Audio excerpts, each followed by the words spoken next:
지난번에 보면은 형제가 죄를 범했을 때 어떻게 해야 될 것인가.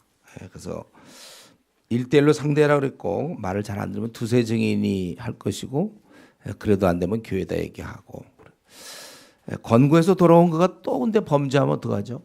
또 범죄할 경우 그래서 몇 번이나 용서해야 되는가? 베드로가 이제 오늘 질문하는 거죠. 몇 번쯤 용서하면 좋을까? 한 7번? 7번? 제일 높은 숫자였나 봐. 한 7번? 예. 근데 우리 주님께서 말씀하시를 7번이 아니고 그렇게 70번이라도 용서하라. 예. 그러니까 무한히 용서해 주라는 거야. 그 사람이 와서 또 하면 또 용서받고 또 하면 또 하고. 이게 하나님의 속성이죠. 우리가 앞으로도 우리 계속 죄를 질 거예요. 말 되게 안 듣고 또 질 거고 또 질 거고 또 회개하면 또 용서하고 아마 우리는 벌써 이미 490번 이상을 벌써 했을 거예요. 우리가. 여기에 어떤 딱 이런 숫자적 의미가 아니라 무한히 용서하시는 건데 그러면서 예를 들어서 종들과 결사라는 임금. 근데 여기서 종이 10,000달란트 빚을 졌다. 임금에게. 이런 거 볼 때 그냥 노예는 아니고 지방 장관쯤 되는 것 같아요. 그래서 거액을 빚졌다. 10,000달란트라는 것은 상상적인 숫자죠. 우리 기록에 보면 주전 40년에 유대, 이두메, 또 사마리아 전체 합한기 600달란트 정도의 세금이라고 그래요. 그러니까 이건 10,000달란트를 빚졌다는 건 이제 아주 어마어마한 것을 얘기하는 거예요. 보통 우리 한 데라니온이 하루 품삯이잖아요. 그 6천 데라니온이 1달란트가 되거든요. 그러니까 10,000달란트라는 것은 그건 뭐 도무지 상상할 수 없는 숫자예요. 그런데 어떻게 보면 지방 장관쯤 되는 사람인데 그 갚을 것이 없어 25절에 주인이 명하여 이제 몸과 아내와 자식들과 모든 것을 다 팔아 갚게 하라 하니 26절 그 종이 엎드려 절하며 이르되 내게 참으소서. 엎드려 절했다. 아주 굉장히 참아달라. 불쌍히 여겨달라 이런 거죠. 그랬더니 그 종의 주인이 불쌍히 여겨. 그게 바로 임금을 얘기하는 거죠. 불쌍히 여겨 놓아주며. 그래서 탕감해서 그 빚을 좋아 갚지 마라. 탕감한 이유는 딱 하나예요. 불쌍히 여겼다는 거죠. 그러고 나서 그래서 탕감을 받았어요. 10,000달란트를. 그래 놓고서는 28절에 이 종이 나가서 자기에게 또 100다니온 빚진 동료 한 사람을 만나 붙들어 목을 잡고 이르되 빚을 목을 잡아갖고 빚을 갚아라. 그런데 29절 그가 이제 동료가 엎드려 간 거예요. 이르되 나에게 참아 주소서 갚으리이다. 29절에 보면 그렇게 돼 있죠. 요거나 아까 26절 엎드려 절하 이르되 내게 참으소서 다 갚으리라. 똑같이 그랬어요. 똑같이. 그런데 허락지 않고 옥에 가뒀다는 것입니다. 그래서 동료들이 이 일을 왕에게 고하니까 왕이 그 조인을 중을 불러서 나는 너를 갖다 다 탕감하여 주었거늘. 32절에 내가 너를 불쌍히 여긴 같이 너도 동료를 불쌍히 여기에 마땅하지 않냐? 그러고선 노하여 그 빚을 다 갚도록 그를 옥졸에게 넘겨. 근데 혹시 우리는 이런 걸 볼 때 이런 생각이 들어요? 왕이 한번 다 탕감했으면 끝났지. 다시 왜 감옥에 집어넣지? 혹시 그런 생각이 들어요? 그러니까 왕이니까. 왕이 뭐 자기가 마음대로 하는 거지 뭐. 그래서 이제 하는 요새 핵심은 그거예요. 35절. 각각 마음으로부터 형제를 용서하지 아니하면 나의 하늘 아버지께서 너에게 이와 같이 하리라. 그러니까 우리는 오늘 이 말씀을 들을 때 즉각적으로 떠오르는 게 뭐예요? 우리가 용서해 줘야 된다는 거예요. 주위 사람을. 왜냐 우리가 용서를 받았기 때문에. 우리가 바로 요 종이나 마찬가지야. 10,000달란트 용서를 받았기 때문에 그래서 내가 이 땅에서 누구에 대해서 아무리 그 사람이 나에 대해서 그랬다 하더라도 용서해 줘야 된다는 거예요. 그러니까 내 허물은 굉장히 크고 그가 나한테 하는 허물은 아니 그럴 수가 있어. 그런 나쁜 놈이. 그러나 그거는 비교할 수가 없어. 내가 하나님 앞에서 한 거에 비하면. 그러니까 우리가 이게 어느 정도입니까? 이 10,000달란트와 100데나리온은 계산해 보면 얼마 정도 되면 60만 대 1이에요. 그러니까 내가 누가 나한테 10,000원을 껐어요. 이게 막 안 갚는다 그러고 나는 6억의 돈을 나는 탕감을 받아놓고서 누가 나한테 10,000원 끈 것 때문에 나쁜 놈이라고 어떻게 10,000원을 안 갚냐고. 자기는 6억을 꺼놓고서 그게 하나님과 우리 사이에서 그렇다는 거예요. 하나님 우리를 용서하신 것은 하나님 우리를 다 해주시잖아요. 하나님 우리를 다 주신 거 아니에요? 이렇게 다 자기의 머리라든가 자기의 건강이라든가 하나님이 다 주신 거거든. 그러면서도 뭐 나는 별로 하나님 앞에 잘 섬기지도 않으면서 그리고 우리 고집 피우고 그러면서 네가 뭘 잘했다고 딴 사람이 아니 걔가 그럴 수가 있어 이러면서 네가 그러냐 그거예요. 그렇기 때문에 여러분 이 시간에 한번 우리는 이 말씀 막 분석 평가 막 이렇게 이게 중요한 게 아니라 이 시간에 내가 도저히 용서 혹시 살아오면서 뭐 짧게 살아온 사람들이 많지만 그래도 살아오면서 절대로 내가 용서 못하겠다 혹시 그런 사람 없어요? 절대로. 근데 지금 주님이 하신 말씀은 그 사람의 죄가 네가 지금 하나님 앞에 한 거에 비하면 한 60만 대 1 정도 되는 거다. 그 사람이 한 10,000원 나한테 빌린 거고 너는 6억을 하나님 앞에 빌린 거다. 그거예요. 우리는 너무나 엄청난 죄를 용서받았음을 기억해야지 우리가 뭐 누구를 또 용서 못한다. 내 평생에 단 한 명이라도 미워하는 자가 있어서는 안 돼요. 그래서 우리가 자꾸 대화를 해야 돼요. 왜냐하면 왜 미워하게 되냐면 속으로 품고 그걸 얘기를 안 하고 자꾸 그러니까 쓴뿌리가 생기는 거예요. 그러니까 크게 미워하게 되는 것이죠. 그래서 이 시간에 한 명이라도 있나요? 혹시 한 명? 보통 집안에 있을 수 있어요. 집안의 형제간이나 부모, 자식 한 명. 제가 제일 비참한 거 뭐라고 그랬어요? 제일 아주 난 제일 속상한 게 그거라고 그랬잖아요. 황혼 이혼. 자녀 결혼식 딱 시키는 날 밤에 이혼합시다. 난 그냥 그런 말 들으면 그냥 너무 끔찍해. 그 사람이 30년, 40년 동안 살 동안에 이 배우자를 향하여 남편이든지 아내든지 속으로 품고 자식만을 위해서 결혼할 날만 기다렸다가 참고 드디어 결혼할 날, 그 기쁜 날 헤어집시다. 그거는 천하의 누구도 막을 수 없어. 그 마음은 이미 단단한 금강석이에요. 그러나 그 살아오면서 이건 내가 여러 번 얘기했죠, 여러분. 예? 처음 들어요? 여러 번 얘기했어요. 처음 들었다. 그래서 졸았다는 거야 그동안에. 내가 졸았는지 안 졸았는지 가끔 테스트를 해봐야 되겠어요. 처음 듣는데요. 예, 그동안 잤어요. 예. 우리가 이거 사실 이 용서를 안 하면 왜 문제가 되죠? 사실은 물론 하나님 앞에 있고 또 한 가지는 내가 미움의 포로가 돼. 난 자유인이었는데 내가 누구를 미워하는 사람 떠올려 보세요. 즉각적으로 내 마음에 미움과 불편함이 돼. 소화가 잘 안 되잖아. 내가 오히려 누구를 미워하면 내가 스스로 그 미움에 빠져들게 된단 말이에요. 진정한 자유자가 될 수 없어요. 그러나 내가 만약 그를 용서하면 나는 참 자유롭죠. 괜찮으니까.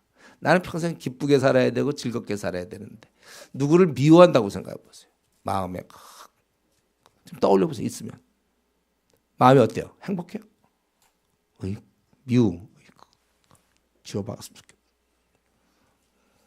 그러니까 오늘 말씀을 통해서 내가 그를 물론 이제 그 사람이 잘못 안 했다고 그러면 안 되겠죠. 여기 보니까 둘 다 엎드려 절하며 이르되 26절이나 29절 그가 이제 회개할 때 잘못했다고 용서를 구할 때 지금 이 국가적으로도 지금 많은 문제가 되는 게 뭐예요? 그 사과의 어떤 진정성이 있는가?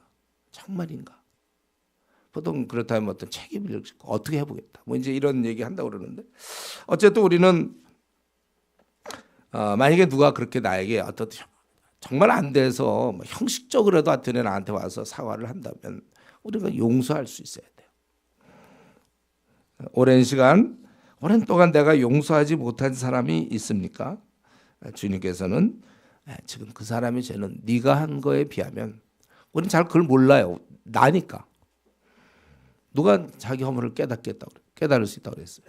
몰라요.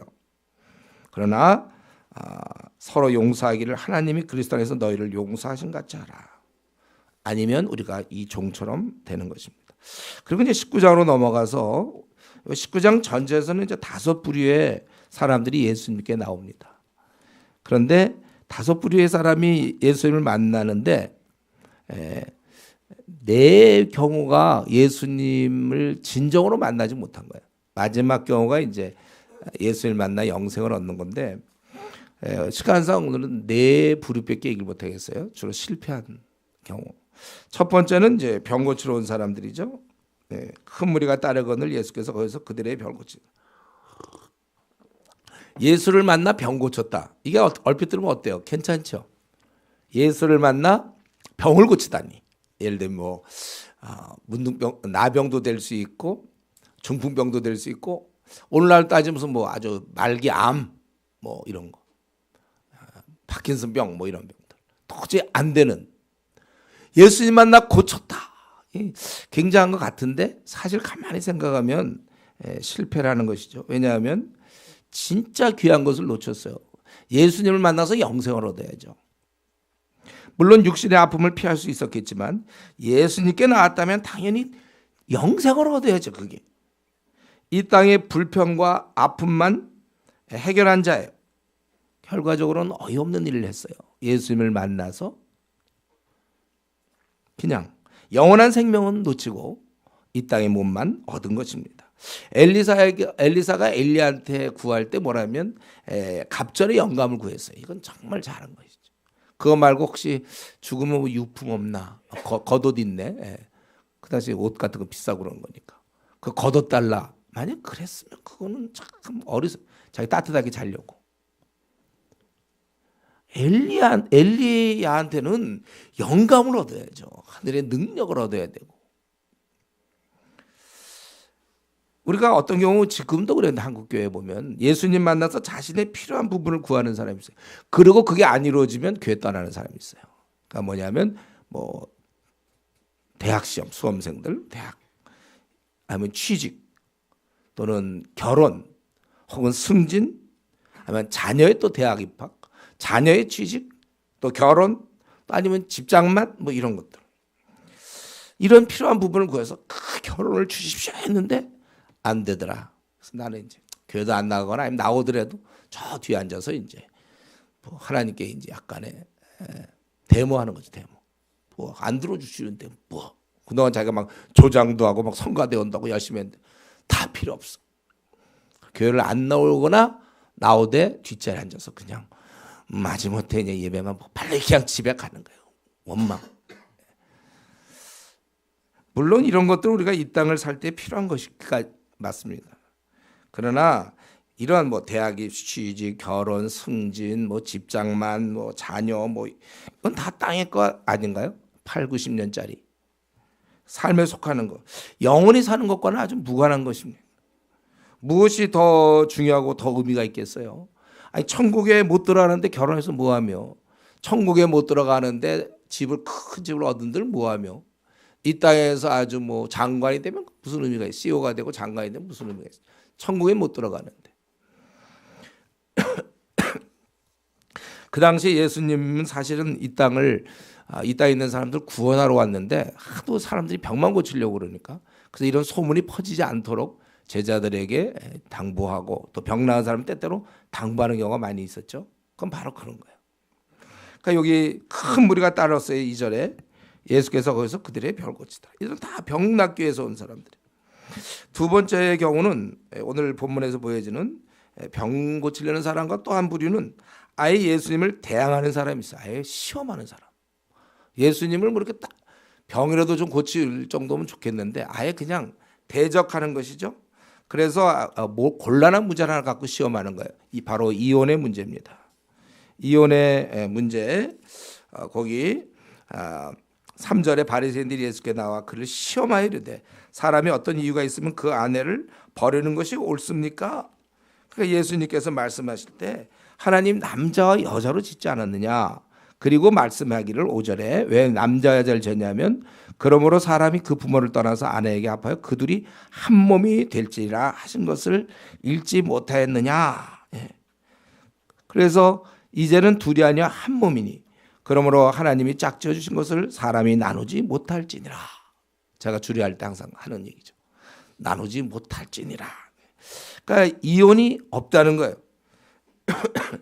그러면 왜 모세는 이혼 증서를 줬습니까? 8절에 얘기하기를 모세가 너희 마음의 완악함 때문에, 바로 죄악 때문에 막 아내를 막 버려, 그냥 이런 죄악을 막으려고 절차를 만든 게 바로 이혼 증서예요. 그렇다면 제사장을 찾아가서 그래서 거기서 허락이 되느냐, 뭐 이유가 있느냐, 뭐 불륜이냐, 뭐 이런, 그래서 했거니와 그건 원래는 안 되고 딱 한 케이스가 있다는 거죠.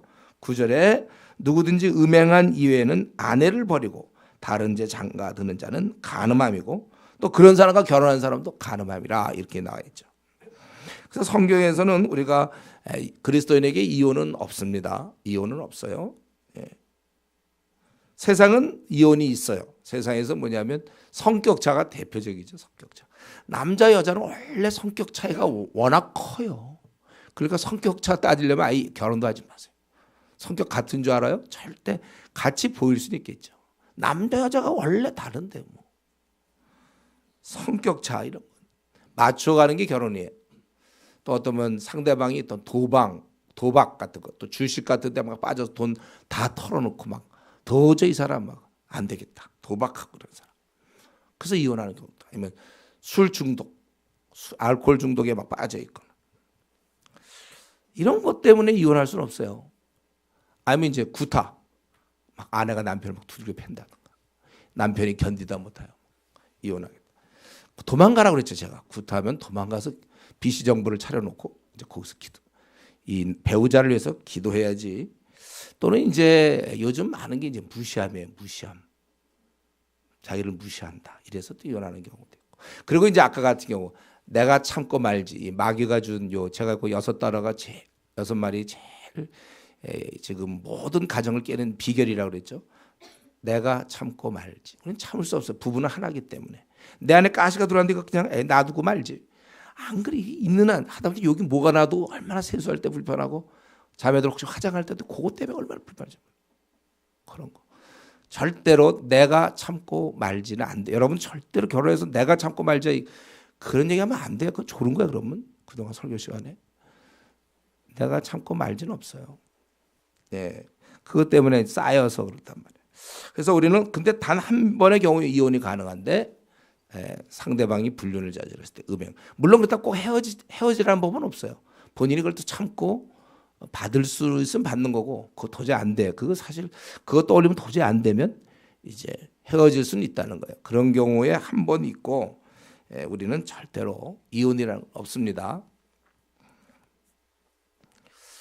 그러니까 이들은 이제 근데 지금 제가 그 이혼 얘기를 사실 하려는 것이 아니고 여기서 어쨌든 이 바리새인들은 예수님에 대해서 이렇게 시험을 하려는 도전하는 자세를 가지고 있어요. 제가 이런 사람을 생각해 보니까 이 사람들은 어떻게 해야 구원을 받을 수 있겠는가? 없는 것 같아요. 어쩔 수가 없어. 사람이 이거 이렇게 방법이 없더라고. 이런 경우 자기 세계에 꽉 갇혀 있어가지고 지금 우리 뭐 사회 문제가 되는 뭐 대통령이 그 어떤 세계관에 딱 갇혀 있기 때문에 못 나와 거기서요. 예, 그거 안 되더라고. 이 바리새인들 계속해서 예수님 대항하고 있기 때문에 못 나와요. 글쎄 꼭 한 가지가 굳이 있다면은 이제 은혜겠죠. 은혜. 사실 저 여러분에게 예수 믿은 거 생각해 보세요. 그럼 믿을 사람입니까? 혹시 부모님 덕에 모태신앙으로 부모님 믿으니까 어쩌면 믿은 사람 많을 거예요. 우리 중에. 우리가 중간에 예수 믿는 거 참 은혜예요. 어떻게 우리가 믿었을까요? 그분을. 대단한 사람들이 안 믿어요.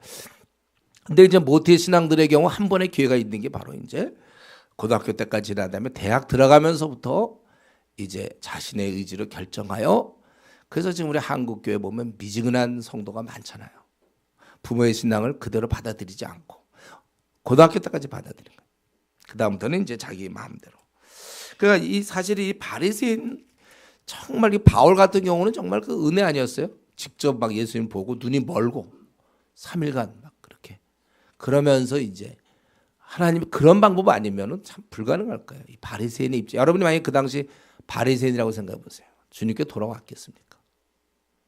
내가 지금 이 자리에 앉아 있는 것도 어쩌면 모태 신앙이었기 때문에 그저 부모님 덕에 그래도 그때 어떻게 유지하고 있는지 모르겠어요. 저도 그런 케이스였고. 그러니까 사실 한번 미지근한 신앙을 갖게 되면요, 좀처럼 안 돼. 이건 뭐 방법이 없더라고 제가 보니까. 성경에는 분명히 차든지 뜨겁든지 하라. 여러분 말씀 기억나죠? 다. 차든지 뜨겁든지 하라. 아니면 토하여 내치겠다. 싫다 이거야. 하나님이죠. 그렇게 나를 섬기는 거예요. 근데도 이상하게 우리는 암만 성경을 봐도 그거에 대해서 그냥 감각이 없어요. 이미 우리가 한번 미지근하면 감각이 없는 거예요. 그래서 마찬가지에 사실은 이런 바리새인이나 마찬가지로 이 미지근한 성도들도 은혜가 없으면 안 되는 것 같아요. 은혜. 정말 끝까지 우리는 은혜인데 하나님이 그를 정말 한번 꿈에 한번 나타나 주시든지 야, 너 그만 좀 해라. 아니면 이제 우리가 고난을 통해서만이 이제 그래서 고난이 만약에 이 지구상에 없다면 우리 신앙은 정말 형편없는 바닥을 칠 건데 그래도 고난이 있어서 그 고난을 계기로 우리가 이런 바리새인 입장 같은 데서 벗어날 수 있는 것입니다. 우리가 참 어두운 세력, 이 마귀에 의해서 우리가 끌려다닐 수가 있다는 거예요. 이 바리새인들이야 정말 이거 뭐 왜 살고 있는 거죠? 바리새인들. 마찬가지로 만약에 내가 주님을 위해서 살지 못할 바에는 왜 살아요? 이 시간에 한번 생각해 봅시다. 내가 지금 기껏 태어난 이유가 8, 90년짜리 인생 잘 살기 위해서입니까? 내가 지금 주님을 위해서 충성할 수 없다면은 그렇게 계속 이런 삶을 계속하는 게 좋겠습니까? 한번 강한 마음을 좀 품어보세요. 내가 이렇게 주님을 내가 기쁘시게 해드리지도 못하면서 내가 태어난 이유가 하나님의 영광을 위해서 그분의 아름다운 덕을 선전하기 위해서 내가 그래서 하나님 아들로 내가 하나님 딸로 태어났는데 내가 이렇게 주님을 기쁘시게 하지 못할 바에는 왜 사는가? 전 제가 이 말씀을 준비하면서 저 스스로 질문해 봤어요. 만약 내가 그렇다면 살아야 될 이유가 있나요? 뭐 때문에 살죠? 이 주님을 시험하던 바리새인과 무슨 차이에 주님에 대해서 이렇게 멀리 있던 자와 지금 내가 있는 게 지금 주님과 가까이 있는 거 맞습니까? 우리 한번 이런 바리새인 밤낮 성경에서 참 내가 그 당시 태어나면 난 바리새인은 안 했을 텐데 내가 혹시 그 당시에 바리새파에 속했다면 빨리 나는 잘못했다고 돌아올 텐데 그렇게 혹시 생각하시나요? 그럼 지금 우리가 살고 있는 게 혹시 바리새처럼 살고 있는 거 아니에요? 주님을 위해서 주를 기쁘시게 아무것도 하지 않고 그냥 사는 거. 8, 90년짜리 인생을 정말 잘못 살고 있는 거야, 여러분. 이걸 내가 막 잘못 산다 이러지 않도록 그냥 깨달으세요. 그냥 이렇게 내가 주님을 기쁘시게 하지 못할 바에 내가 왜 고단한 인생을 살아가는가? 기껏 한번 태어나서 내가 주님을 기쁘게 못한다면 참 살아야 될까?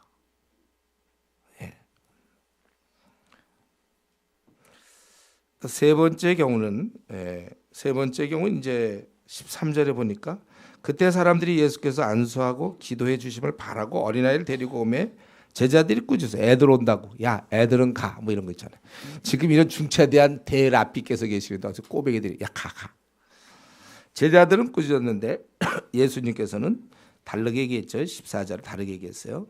내게 오는 것을 금하지 말라. 천국이 이런 사람. 여기서 그러니까 애들이 그럼 천국은 뭐 애들만 있는 거예요? 애처럼 순수해야 된다는 거죠. 그런 자가 천국이다. 바리새인들은 얼마나 교묘합니까? 그에 비해서 이 애들은 잘 받아들여요. 말씀을 그대로 믿고 따른다는 것이죠. 우리가 그러니까 여러분 지금 한번 자신을 한번 생각해 보세요. 자신이 한 중고등 시절과 비교해봐도 좋고 초등학교 시절과 비교해도 좋은데 어떻게 해요? 자신 지금 그때만큼 순수해요? 그러니까 나의 모습을 지금 내 모습을 볼 때 자기가 볼 때도 굉장히 점점 더 순수해지고 어린애같이 됩니까? 아니면 슬슬 이제 이 땅의 어떤 처세술과 좀 약간 달고 다른 사람들 있잖아요.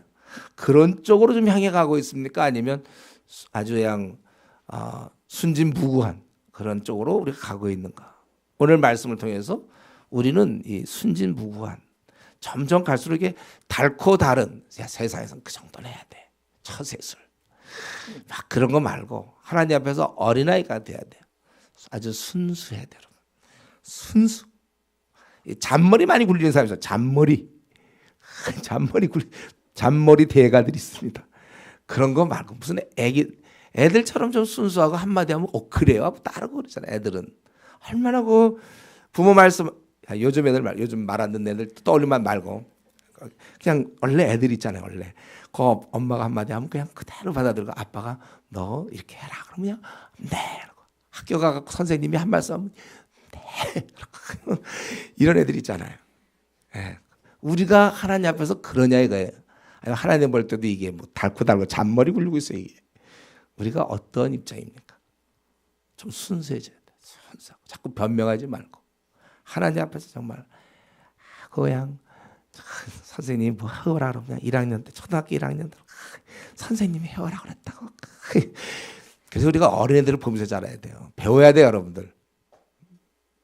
속삭이는 것들은 어디서 그런 걸 배워왔는지 모르겠어요. 성경의 가르침대로 때리지 않아서 그래. 때리라고. 전 정말 이거 때려야 돼요. 애는 때리라고 그래. 성경에 때리라고 그랬잖아요. 그래서 잘못된 것을 쫓아내준다고 그랬는데 그걸 안 쫓고 품고 있으니까 애가 그렇게 된 거예요. 부모 말 안 듣는 법이 어디 있습니까? 우리가 그럼 어쨌든 그 애들의 그러나 그 순수함 그걸 우리가 좀 생각해 볼 때 내가 하나님 볼 때 정말 나는 하나님 말씀이 아주 순수하고 성경에 그렇게 적혀 있으니까 그대로 하려고 그러고 막 애를 쓰고 그런 자가 천국은 바로 그런 사람일 것이다. 그리고 근데 이것은 한 가지 그냥 그 다음으로 이제 재물 많은 청년에 대한 얘기 할 수 있는데 한 가지만 더 얘기하고 싶은 것은 이 부모들 입장. 제가 요즘 목소리가 맑지 않아서 자기가 좋다고 그랬죠. 좀 약간 잘려는 또 분위기가 감지되고 있어요. 기도 좀 하고 있나요? 제 목을 위해서. 기도하세요. 목이 자꾸 너무 모임이 많고 뭐 할 게 많아서. 자 여기 보면 이제 청년한테 가야 되는데 그 전에 하나 얘기 좀 하고 싶은 얘기는 이 부모들은 예수님께 나올 때 어떤 마음이었을까? 부모님이 예수님께 나올 때 사실 자기들의 영혼 문제와 구원 문제를 위해서 엎드려야 되는데 그 애들 축복받는데 관심이 있다는 거예요. 우리 보통 부모들이 요즘 다 애들 뭐 관심 있는 거 알아요. 그건 좋은 거예요. 그러나 이들은 애들에만 신경 썼지 자기 영혼들에 대해서 무관심한 게 아니냐. 그래서 여기 그 다음 얘기가 없어요. 이 절호의 기회를 놓친 것 같아요. 올 때 애 안수 받도록 하는 거 말고 자기가 사실은 거듭나야 돼요. 우리 요즘 보면 이제 요즘 돌아가는 거 보면 교회 정할 때 보니까요. 제가 이렇게 교회 정할 때 사람들이 교회 정할 때 보면 아주 중요한 게 애예요. 애가 가서 그 교회 갔을 때 거기에 좀 시설이 괜찮고 거기 담당하는 어떠한 그 뭐 유치부 교사하면 교사 아니면 전도사님이 좀 유능한 분이신가. 그리고 거기서는 영어도 배워주고 미술도 하고 또 악기도 배워줘. 예배 드릴 동안 애들은 뭐 그런 거 하고. 그리고 문화시설이 좀 좋아야 되고. 그래서 애들 영혼보다는 그래서 어떤 좀 애한테 도움이 되는 교회인가. 말씀이 살아있는가 이것보다는 그런 쪽으로. 그래서 큰 교회들이 많아요. 이 자녀 쪽으로 딱 교회 시스템을 맞추니까 할 수 없이 애 때문에라도 그 부모가 나오는. 그래서 교회가 커진. 뭐 이런 하여튼 이런 것도 어떻게 머리를 굴리는지 모르겠어요. 나는 목회자들이. 어쨌든 간에 제가 이제 가끔 보면 이제 어떤 교회 이렇게 수련회 같은 데 가잖아요. 수련회 가서 이제 딱 말씀을 잡으면 나는 너무나 중요한 말씀이기 때문에 막 전하는데 뒤에서 왔다리 갔다리 괜히 왔다리 갔다리 하는 사람들 있어요. 임원진들. 수련회 뭐 몇 명 지금 몇 명이 자리에 앉아 있나 뭐 체크한다든가. 내가 보기엔 걔한테 지금 걔가 들어야 돼 지금. 걔는 뭐 이미 자기는 다 배웠어. 참 그때 나는 그 모습 보면 너무 저는 설교하는 동안 다 보이거든요. 괜히 왔다리 갔다리 안 해도 될 건데 괜히 뭐 시트지 갖고서 뭐 허지르고 막 뭐 괜히 이래. 왜 그래 왜 지금 말씀 좀 듣지. 그런 거 안 해도 돼. 수레가 이거 안 한다고 체크 뭐 안 한다고 또 고시안에 꼭 해야 됩니까? 무슨 방법을 쓰든지 해야 되는데 그 임원들 꼭 그렇다. 특별히 이제 교회 수련도 그렇고 뭐 이렇게 뭐 이전에 제가 있었던 SFC 뭐 SC 뭐 이런 수련회 가면 임원들 그냥 괜히 밤늦게까지 얘기도 안 하고 아침에 졸고 그래요. 밤늦게까지 무슨 회의를 하는지. 우리가 사실은 하나님 앞에서 그런 법이 어디 있습니까? 나는 이 정도 어느 정도 되었다. 이런 건 굉장히 교만한 태도죠. 우리가 어느 정도 되었다. 예. 그런 건 없어요. 우리는 그저 죽을 때까지 열심히 매달려야 된다는 것이죠. 아니 뭐 나는 좀 성경 안 봐도 되고 나는 기도 좀 안 해도 됩니까? 두 분 참 저 우리 교회 아무개는 되게 열심히다. 그럼 난 왜 열심히 아니에요? 예? 쟤는 진짜 기도도 많이 하고 쟤 진짜 열심히. 아니 아무개 집사 말이지. 참 최고야. 난 이거 하는 사람이? 난 이거 하도록 이 땅에서 만세전에 계획돼서 이 땅에 태어난 사람이 그 시점에서 아무개 집사 신앙생활 잘한다. 그거 하려고 내가 태어났습니까? 나는 뭐예요? 나는 그 사람 잘하면 나도 열심히 해야 되잖아요. 난 조기 졸업했습니까? 제가 우리 신앙은 마라톤과 같다고 그랬어요. 열심히 지금까지 뛰었어요? 더 열심히 뛰세요. 이 정도 뛰었으니까 꽤 뛰었다. 쉬는 거 없어요. 언제까지? 주님 만나 배울 때까지 우리는 열심이고 계속 열심히 해야 돼요. 초심, 이게 바로 초심으로 돌아가는 거예요. 주를 처음 만나 배웠을 때 그 감격 끝까지. 목사도 마찬가지. 저도 열심을 내야죠. 저도. 예. 전 다 됐습니까? 그래서 이제 난 다 됐습니다. 너희들 해라. 이거예요. 끝까지. 바울의 말을 기억하세요. 이미 얻었다 함도 아니요 온전히 이루었다 함도 아니라 오직 내가 그리스도 예수께 잡히게 된 것을 잡으려고 달려가더라. 형제들아, 나는 아직 내가 잡은 줄로 여기지 아니하고 오직 한 일, 즉 뒤에 있는 일은 잊어버리고 뒤에 잘했든 못했든 다 잊어버렸어. 오늘부터 새 출발이. 그저 앞에 있는 것을 잡으려고 표대를 향하여 그리스도 예수 안에 하나님 부르신 부름의 상을 위하여 달려간다. 이런 자세. 지금 나는 내 생에 있어서 최고의 열심을 발휘하고 있는가? 아니면 슬슬 졸업 말년병장인가? 신앙에도 말년병장이 있어요. 이제 다 그런 거 안 된다. 참 마음을 제가 에베소서 생각나나요, 여러분? 에베소서 1장에서 1장 한 17절쯤 되나? 예. 우리는 갈수록 열심을 내라고 그랬어요. 하나님을 더 알아가야 돼요. 이것이 우리 정상적 신앙생활이라는 거예요. 그렇기 때문에 우리 여기 있는 우리 귀한 지체들 굉장히 열심을 내세요. 갈수록 이상해. 나 이러다 너무 열심히 내는 거 아니야 할 정도로. 우리 전에 축구할 때 우리 형제 중에 한 명이 무지 빨라 아들이. 걔는 그렇게 빠른지 몰라요. 되게 빨라. 자기도 뛰다 보면 너무 빠른 거 아닌가 그런 생각이 든다는 거야. 제가 너무 빠르다는 거야. 여러분 내가 이건 너무 열심히 아닌가 좀 이런 생각 좀 들어보세요. 뭐 이렇게 열심히가 자기가 자기를 봐도 좀 의아해. 아니 젊을 때도 그렇게 열심히 하는데 어떻게 나이가 들면서 점점 더 열심히 해. 중고등학교 때 대학 시절에 청년 때 그렇게 안 했는데 더 열심히야. 이게 맞아요. 그분을 알아갈수록 더 열심히. 내가 우리 교회 온 지가 지금 3년 됐다 5년 됐다. 나 교회 온 지 처음에 1년째 2년째는 그랬는데 5년 되니까 이렇게 열심인데 지금 10년째 됐어요. 참 너무 열심히라 놀래. 지금 우리 남편이 놀래. 이렇게 열심인가. 아내도 놀래. 야, 이거 우리 끝이 어떻게 되는 겁니까? 막 불안해 이거. 너무 열심히라. 광신자는 아닌 것 같은데 되게 열심히. 사도 바울을 막 추월하는 그런 열심을 내셔야 돼. 예, 어떻게 좀 그런 마음이 들어요? 아니면 또 그거에 또 목사님 하세요? 이거 여러분이 열심을 내세요.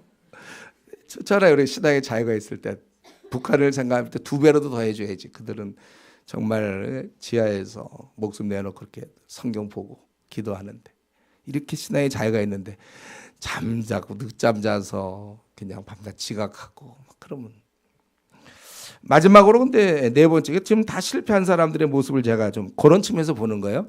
그러니까 병 고치려고 오는 사람들, 시험하러 오려는 사람들, 자기는 아니고 자녀만 잘했습니다. 이런 사람. 네 번째는 이제 제대로 된 어떻게 보면 사람이라고 볼 수 있어요. 16절에 보니까 주께 와서 이르되 내가 무슨 선한 일을 하여 영생을 얻으리까. 영생을 얻은 제대로 지금 온 거예요. 이거. 주님한테. 주님한테는 이런 사람이 와야죠. 그래서 선한 일을 해요. 그래서 예수께서 이랬을 때 어쩌여 선한 일을 내게 묻느냐. 선한 일 오직 한 분이시니. 예. 선한 일을 묻느냐. 그리고 선한 일은 오직 한 분이라는 거예요. 이 땅에 아무도 선한 사람이 없다는 겁니다. 이건 예수님께서 자신의 신성을 부인하는 게 아니에요. 인간에게는 선한 자가 없음을 이제 강조하는 것이죠. 그래서 어느 계명을 지켜야 됩니까? 네, 내가 생명에 들어가려면 계명을 지켜라 그랬어요, 예수님께서. 그러니까 어느 계명입니까? 그러니까 예수님이 살인하지 말라, 간음, 도둑질, 거짓이고 부모 공경, 네 이웃을 내 몸처럼 사랑하라. 그 계명이라는 건 결국 하나님의 그 뜻이 나타난 거죠. 하나님의 의가 나타난 거. 이렇게 사는 걸 하나님 기뻐한단 말이에요. 그러니까 청년이 내가 다 지켰습니다. 아직도 뭐가 부족합니까? 그럴 때 예수님께서 이제 사실은 예수님이 하시고 싶은 말씀이 이거죠. 내 소유를 다 팔아라. 그리고 가난한 자에게 주라. 그럼 뭐예요? 거지되라고요? 당장 그럼 뭐 먹고 살아요? 노후 대책은.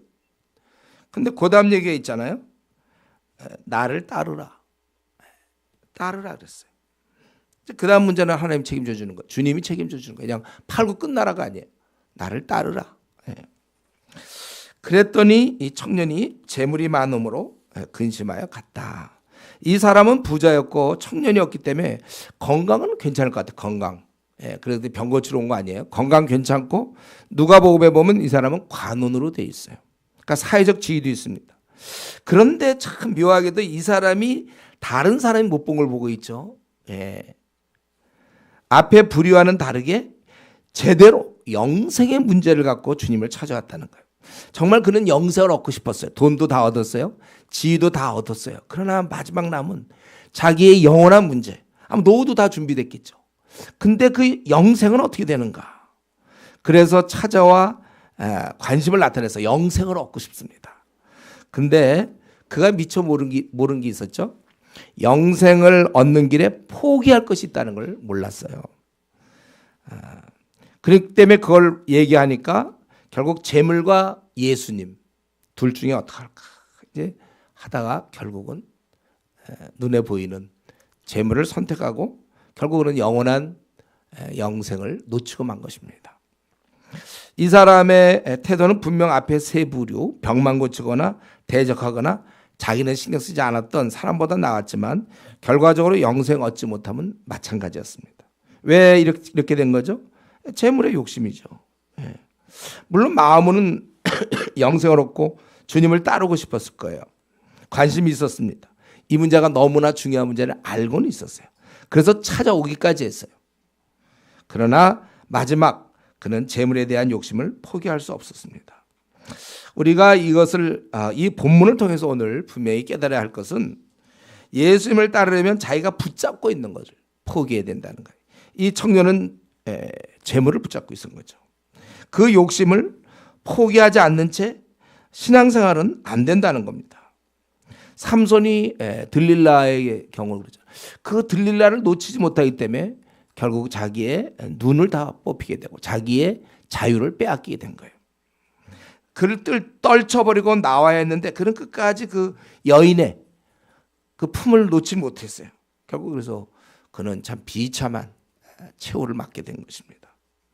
나라를 지키지도 못하고. 지금 이 청년이 그렇습니다. 마음을 빼앗겼어요. 이 청년은 이제 돈에 대한 욕심 때문에 그래서 예수님이 나를 쫓으라. 더구나 나를 따르라 그렇게 했잖아요. 영생을 얻는 것뿐만 아니라 정말 예수님을 따르게 되면 누가 따른다고 해도 예수님 막은 경우도 있잖아요. 근데 따르라 그랬다고. 정말 제자로서 삶을 살 수도 있었는데 그걸 놓친 것이죠. 이걸 통해서 우리는 다시 한번 내가 살아가면서 무엇이 더욱 귀한 것인지 눈과 내가 그것을 귀한 것을 볼 수 있는 눈과 깨달음을 위해서 기도해야 됩니다. 우리 이 시간에 이제 말씀 마치겠는데 이 시간에 한번 자기를 한번 돌아보세요. 주님께서 우리 보고 포기하라는 것 혹시 버리라는 것이 있는데 내가 아직도 쥐고 있는 게 있지 않은가. 이 청년에게는 재물이었지만 어떤 사람은 명예일 수 있어요. 어떤 사람은 그 학벌일 수도 있죠. 어떤 사람은 그런 자기의 자존심일 수도 있어요. 어떤 사람은 그 고집일 수 있어요. 뭐 스펙일 수도 있고 아니면 이 청년처럼 정말 돈일 수 있습니다. 이 말은 우리 보고 뭐 다 거지되라는 얘기는 아니죠. 그거에 대한 집착, 주님보다 더 사랑함 이게 문제가 되는 것이죠. 이 청년이 이때 만약 이것을 포기할 수 있었다면 그는 영원한 영생을 얻을 수 있었는데 이 욕심 때문에 우리가 필요한 거는 써야 되죠. 그건 맞아요. 그러나 과도한 재물에 대한 집착, 그래서 하나님을 제대로 섬기지 못하는, 그래서 성경은 탐욕은 우상 숭배라고 얘기했어요. 그러니까 우리는 이거 할 때 지금 제일 중요한 건 거야. 내가 버려야 할 것이 무엇인가 이 시간에. 이 말은 다른 말로 고치면 내가 요것만 내가 포기하면 주님을 잘 섬길 수 있을 텐데. 사람마다 다 달라요. 예? 사람마다 다 달라요. 내가 요것만 내가, 어떤 사람은 잠일 수도 있어요. 잠에 대한 집착. 하여튼 어떤 사람은 세상 쾌락일 수도 있고 그 쾌락에 빠져서 어쨌든 내가 지금 주님 쫓아가는데 나를 가로막고 있는 게 뭐예요? 내가 요것만 버리면 난 정말 주님을 잘 섬길 수 있어요. 자기가 알아요. 내가 요것만 고치면 진짜 나 주님 잘 섬길 수 있는데. 그거 뭐냐고요? 그거 아직도 벌써 버렸어야 되는데 아직도 붙잡고 있는 것이 무엇인지 생각해보고. 그래서 사실 우리가 수련회 같은 게 필요한 게 뭐냐면 이런 생각을 좀 하다 말아버려요. 요 시간에 잠깐 사다 그냥 끝이에요. 지속적으로 생각하려니까 이런 수련회 같은 데 가서 깊이 생각해 보는 거야. 내가 도대체 뭘 붙잡고 있는가? 지금 내 이 시점에서, 내가 지금 살아온 지금 이 시점에서 내가 요것만 하나 포기하면 나 참 주님 잘 섬길 텐데. 뭐 아무개 집사처럼, 아무개 장로처럼, 아무개 목사처럼 내가 잘 섬길 수 있는데 내가 지금 뭘 이렇게 붙잡고 있는지. 물론 이 청년은 재물이었어요. 우리 성경에서는 부자는 그럼 다 지옥 가, 그건 아니죠. 재물은 물론 주를 위해 쓸 수도 있고 얼마든. 그러나 이 청년에게는 너무나 완전히 수전노같이로 완전히 그냥 돈, 그냥 돈. 어떤 사람은 권력일 수도 있죠. 권력을 놓지 못해서 신앙을 놓는 사람도 있습니다. 중요한 것은 내가 무엇을 붙잡고 있는가. 그것을 쥐고 있는 한, 내가 그것을 쥐고 있는 한 오늘 주님의 요청을 거부하고 떠난 청년이 바로 나임을 깨달아야 됩니다. 오늘 이 시간에 다시 한번 내가 이것만 버리면 참 주님 잘 섬길 텐데 뭘 내가 쥐고서 왜 내가 그걸 쥐고 있는지.